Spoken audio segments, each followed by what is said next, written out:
Assalamualaikum warahmatullahi wabarakatuh. Nama saya Fitri Laylatul Ma'rifah NIM E 2019-1085.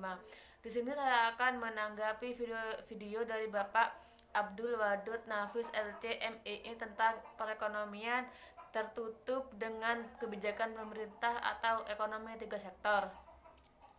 Ekonomi tiga sektor adalah ekonomi yang meliputi kegiatan dalam sektor perusahaan, rumah tangga, dan pemerintah, di mana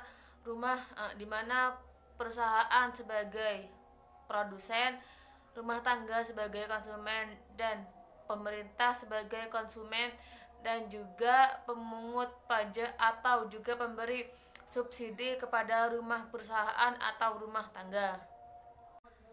Adanya campur tangan dari pemerintah menimbulkan dua perubahan penting. Yang pertama, pungutan pajak yang dilakukan oleh pemerintah menambah pengeluaran agregat pada industri dan rumah tangga. Yang kedua, pajak memungkinkan pemerintah melakukan perbelanjaan dan ini akan menaikkan perbelanjaan agregat. Karena belum ada perdagangan dengan luar negeri, maka perekonomian tiga sektor dinamakan perekonomian tertutup. Aliran baru dalam sirkulasi aliran pendapatan. Pembayaran pajak oleh rumah tangga dan perusahaan kepada pemerintah maka akan menjadi pendapatan pemerintah. Kemudian pengeluaran pemerintah ke sektor perusahaan, pembelian barang dan jasa yang diproduksi perusahaan, maka aliran pendapatan dari sektor pemerintah ke rumah tangga dan industri. Pendapatan yang diterima oleh rumah tangga akan digunakan untuk tiga tujuan. Yang pertama, ditabung atau S, membayar pajak, T, dan dikonsumsi. Maka rumus keseimbangannya yaitu Y sama dengan C plus I plus G. Tiap pendapatan nasional berlaku Y sama dengan C plus S plus T. Selanjutnya yaitu syarat keseimbangan. Penawaran agregat dalam perekonomian yang tidak melakukan perdagangan luar negeri yaitu agregat supply. Pada keseimbangan pendapatan nasional berlaku persamaan C plus I plus G sama dengan C plus S plus T. Apabila C pada tiap ruas dikurangkan, maka berlaku I plus G sama dengan S plus T.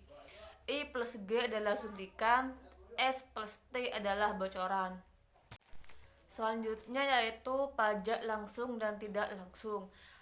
Yang pertama, pajak langsung yaitu jenis pungutan pemerintah yang secara langsung dikumpulkan dari pihak yang wajib membayar pajak.